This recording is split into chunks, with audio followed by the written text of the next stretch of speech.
La parole est à Monsieur Vincent Ledoux. Merci Monsieur le Président. Ma question s'adresse au ministre des Affaires étrangères. Que compte faire concrètement la France au Conseil de sécurité de l'ONU pour contribuer activement à une solution durable de retour à la paix civile en République démocratique du Congo? Car la situation subie aujourd'hui par le peuple congolais est terrible. Aujourd'hui, il ne s'agit plus seulement de dénoncer, mais d'agir. De quoi s'agit-il? De permettre à ce pays la tenue d'élections démocratiques et de faire respecter une constitution bafouée par un chef d'État qui se maintient illégalement au pouvoir depuis plus de 2 ans.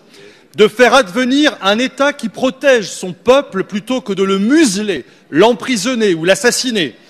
De faire respecter les lieux saints, comme ces églises catholiques profanées par des incursions militaires, de rétablir la confiance et la concorde au sein d'une nation maltraitée et humiliée. La RDC, c'est un territoire 4 fois supérieur à la France, 80 millions d'habitants, 10 millions à l'extérieur, un taux d'alphabétisation très bas, comme un niveau de vie très bas.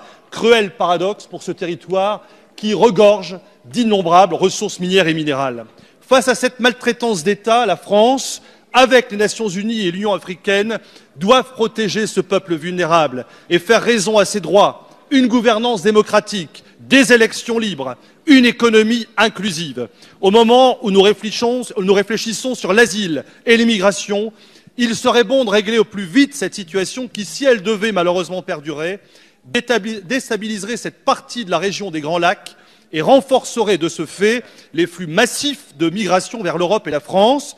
Dans ces derniers jours, plus de 4000 réfugiés ont fui vers le Burundi pour échapper au conflit entre les groupes armés et l'armée congolaise dans l'est du pays. Alors, Monsieur le Ministre, merci de nous préciser l'action extérieure de l'État français dans cette terrible question congolaise. Merci, Monsieur le député. La parole est à Madame Nathalie Loiseau, ministre chargée des Affaires européennes. Monsieur le Président, Mesdames et Messieurs les députés, Monsieur le député Ledoux, vous avez raison, la situation en République démocratique du Congo est vivement préoccupante. Qu'il s'agisse des droits de l'homme, de la situation politique, de l'insécurité ou de la situation humanitaire. La France a fermement condamné les violences commises par les forces de sécurité lors des manifestations de décembre et de janvier. Nous appelons les autorités congolaises à s'assurer que les responsables de ces violences soient traduits en justice. La situation dans les Kasaï recueille particulièrement notre attention. Des événements graves s'y sont déroulés que nous condamnons naturellement. Toute la lumière doit être faite sur ces violences. Je lance à nouveau un appel au respect des droits de l'homme et des libertés publiques en RDC, ainsi qu'à un usage proportionné de la force.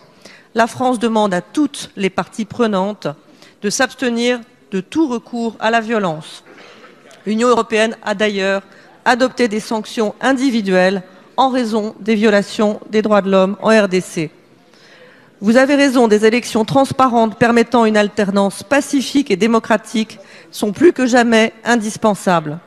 Nous appelons à leur tenue effective à la date prévue, dans le respect de la Constitution et de l'esprit de consensus qui avait prévalu lors de la signature de l'accord politique de décembre 2016.